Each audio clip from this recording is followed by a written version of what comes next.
There is a question that used to travel around the eastern edge of Barlow County, like a piece of bad news that nobody wanted to carry, but nobody could put down. People would ask it at the feed store and at the diner counter and at the quarterly co-op meetings where the folding chairs always smelled faintly of mildew and burnt coffee.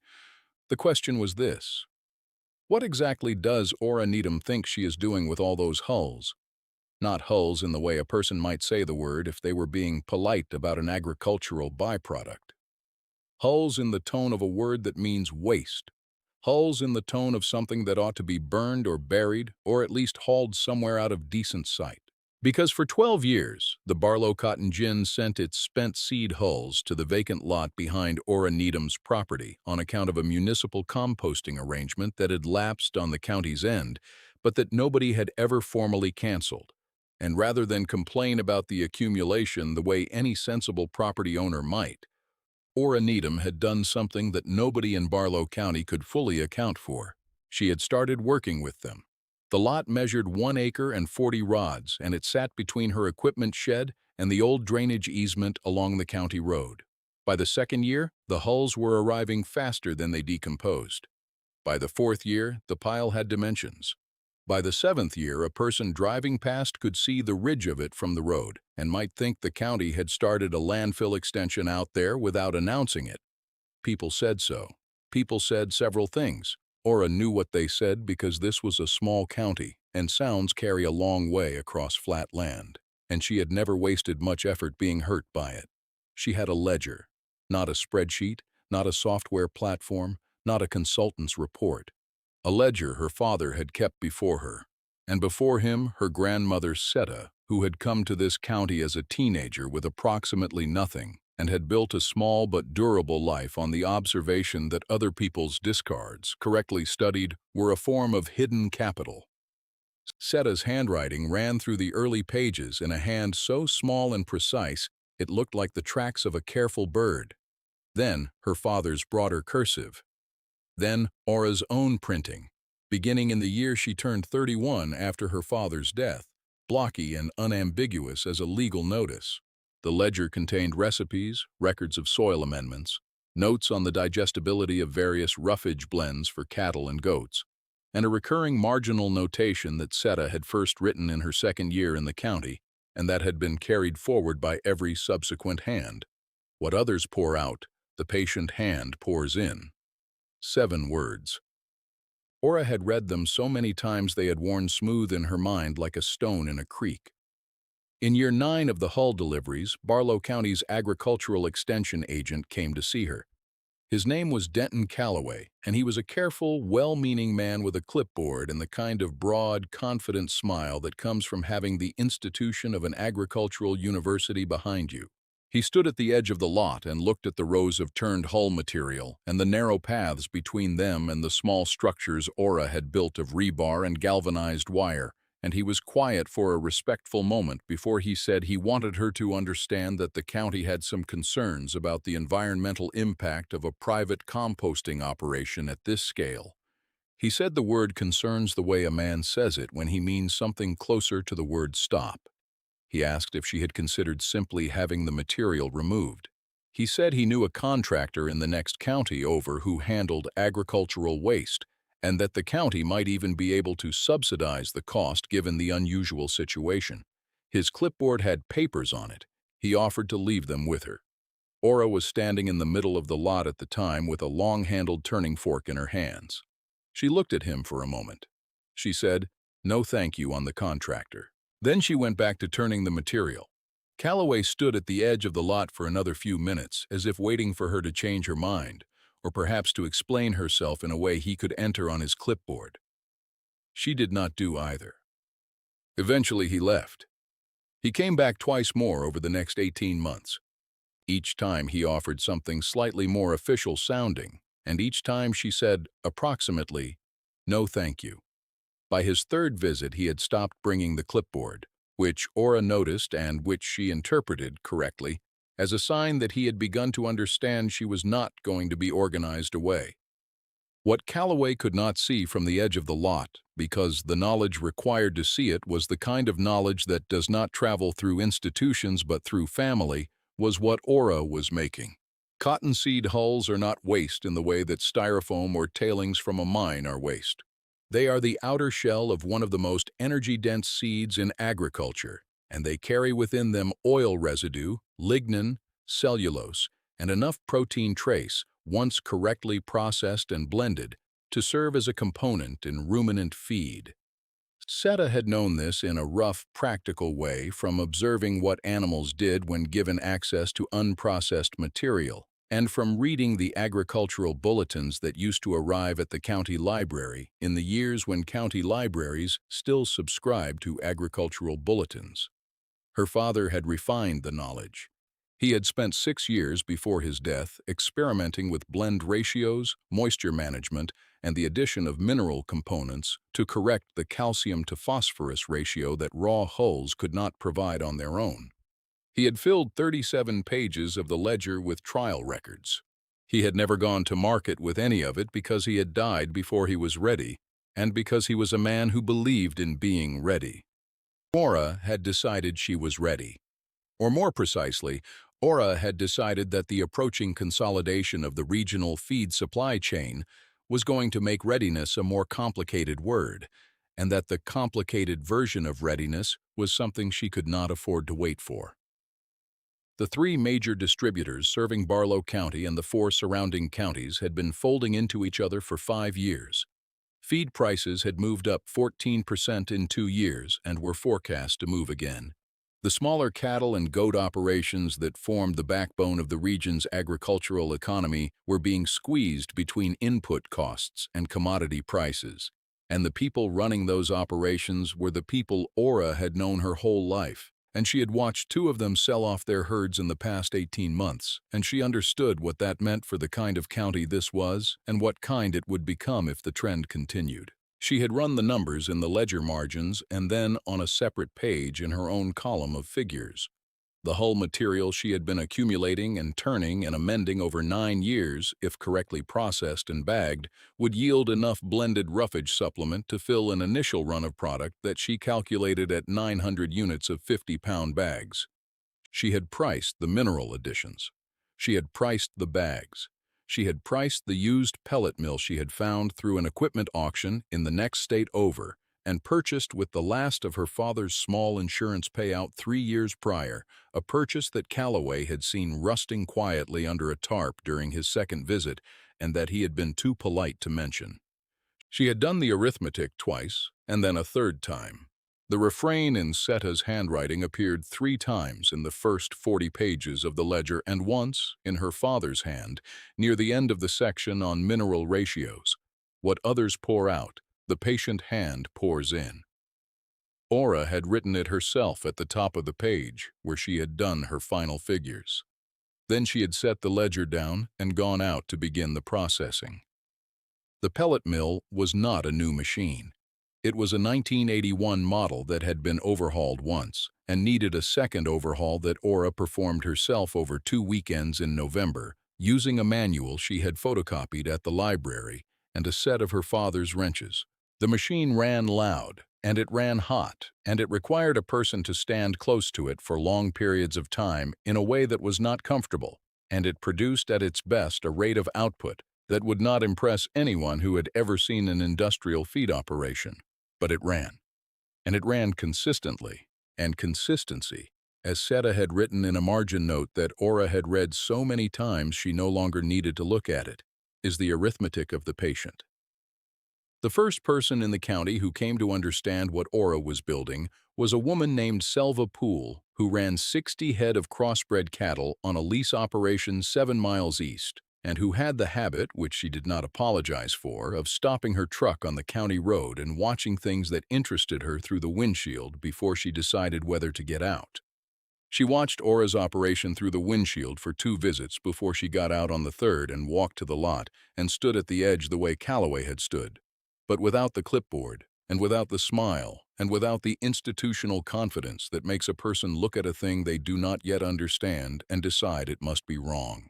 Selva Poole looked at the material, and then at the pellet mill under the shed roof, and then at the stacks of bags that Aura had begun to produce in trial quantities, and she asked one question. What is the digestibility number on those? Ora told her.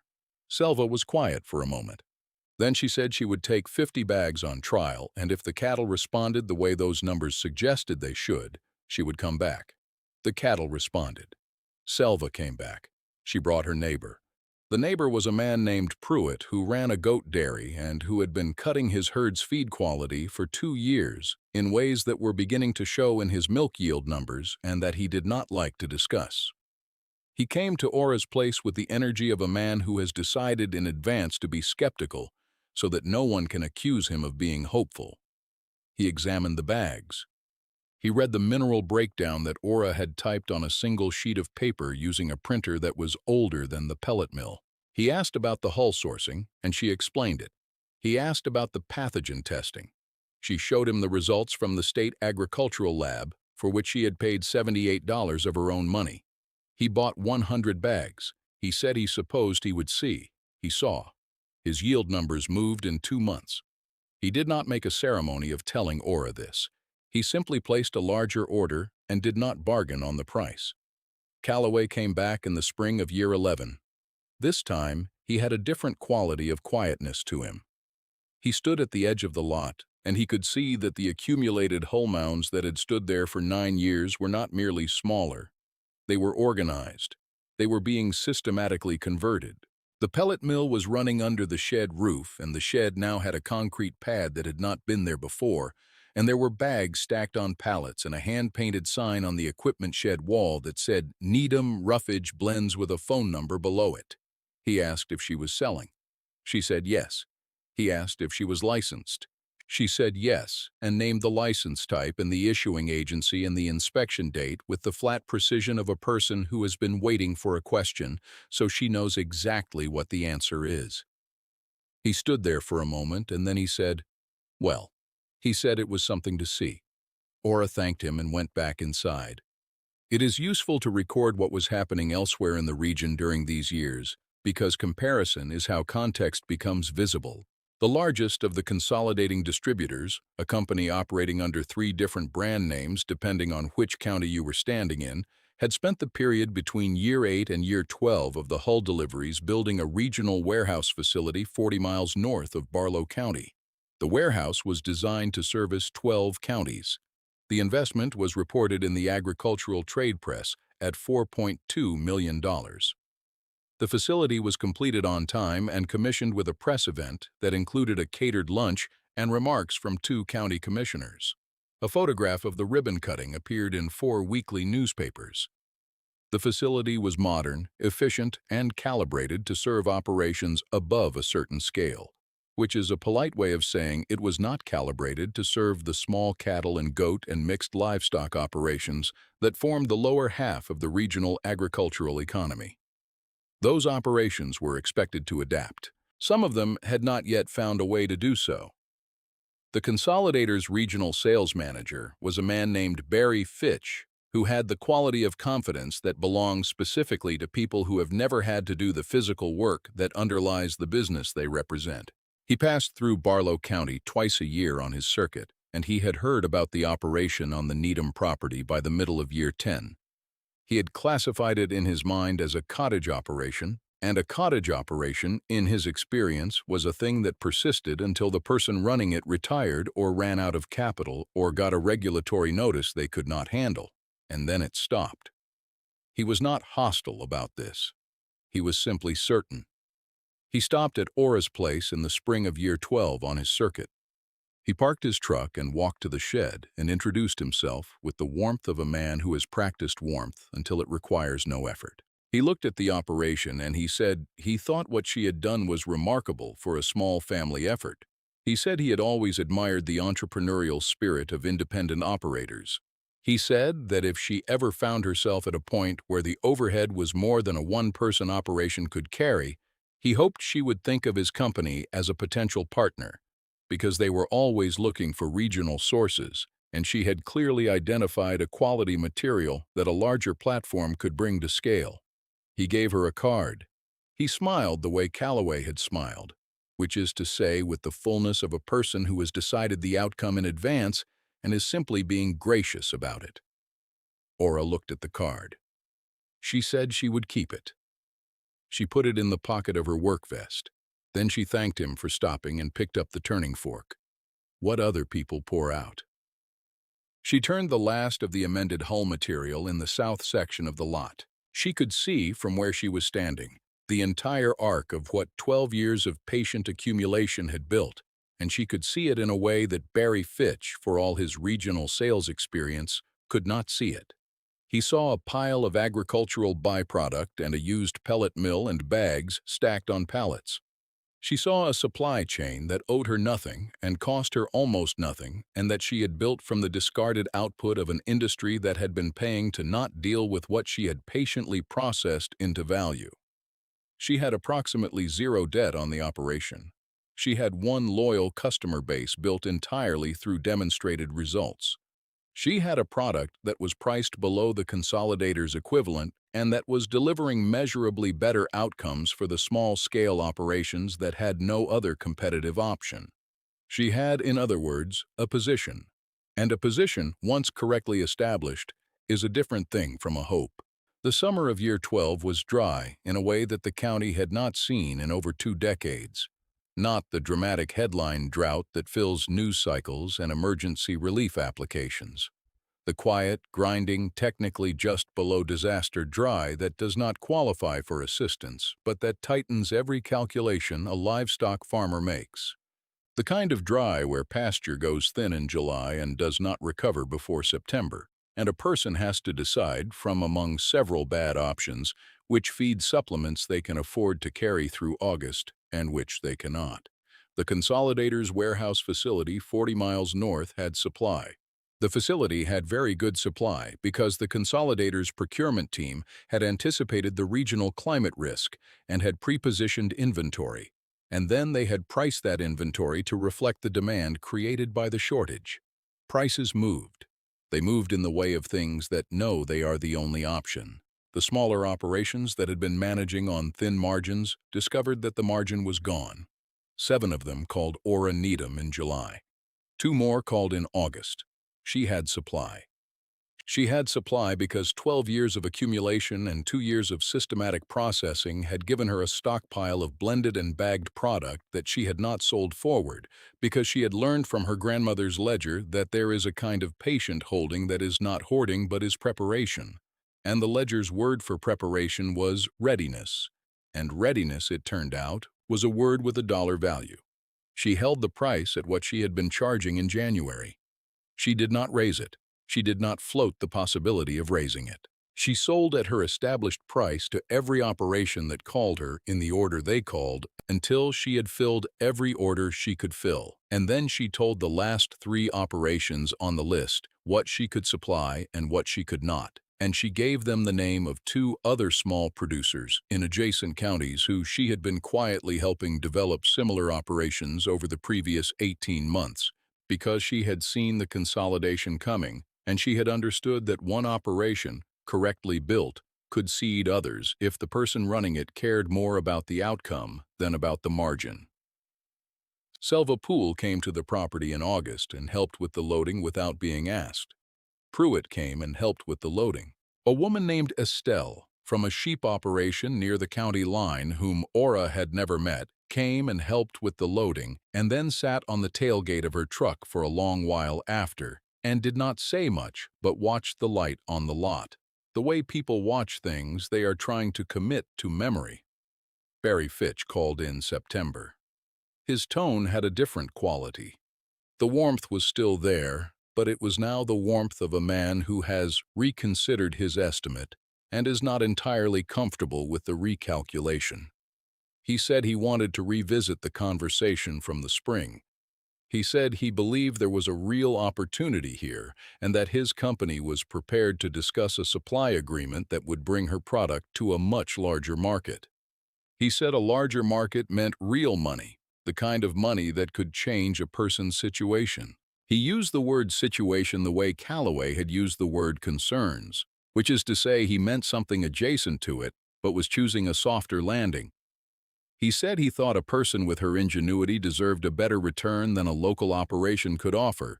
She listened to all of it. She said, "I appreciate the call."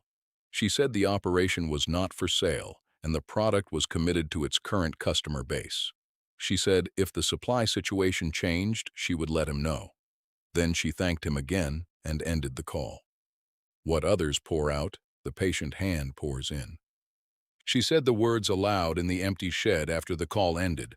Not dramatically, but in the way a person says a thing they need to hear in their own voice to confirm it is still true. It was still true. The Barlow County Agricultural Credit Union published a small business profile in their quarterly newsletter the following spring. The profile was 2 paragraphs and ran alongside a photograph of the lot that no longer looked like an accumulation problem and now looked, to anyone who saw it with the correct eyes, like a purpose-built production facility. The profile stated that Needham Roughage Blends had recorded gross revenue of $265,000 in its operating year, serving 19 livestock operations across 5 counties. It noted that the business had no outstanding debt. The newsletter had a circulation of approximately 800. Calloway read the newsletter. He called to say congratulations. His voice had the texture of a man working through a significant revision of an earlier position, and the revision was not comfortable for him, and the discomfort was audible, and Ora heard it and did not mention it, and simply said thank you for the call. Then she asked him if he wanted to see the processing setup, because she thought there might be value in the county extension office, understanding how the system worked. He said yes. He came the following Tuesday. He took notes. Real notes. The kind a person takes when they have set aside the outcome they had already written and are learning something for the first time. Selva Poole's daughter was 12 years old that summer, and she spent 3 weeks at the property in June, helping with the bagging and learning how the mineral additions were calculated and writing the weights and batch numbers in a composition notebook with the careful, precise handwriting of a person who understands they are being entrusted with something. Ora showed her the ledger. She showed her Setta's pages and her father's pages and her own pages. She showed her how the annotation carried forward from hand to hand across decades. The girl read the 7-word refrain in each handwriting in turn, and then she looked up at Ora and asked how old Sita was when she first wrote it. Ora said she had been 19. The girl wrote something in her composition notebook that Ora did not see. The lot was incorporated into the county's agricultural heritage map the following year, listed as an active small-scale processing facility using regenerative byproduct material. The listing used language that Calloway had helped draft, and that was, in Ora's opinion, approximately correct. The pellet mill was still running. It still ran loud, and it still ran hot, and a person still had to stand close to it for long periods in a way that was not comfortable. Ora stood close to it every working day. The ledger is kept now in a glass-fronted cabinet in the equipment shed, protected from moisture by 2 packets of silica and a piece of canvas that had been her father's. The most recent entries are in the handwriting of a young woman who drives 7 miles to record them twice a week and who has begun her own section at the back of the book with her own column of figures and her own trial records and her own marginal notations, including, at the top of her first page, in a hand that is still finding its precision, the 7 words she had copied from each earlier hand in turn. What others pour out, the patient hand pours in.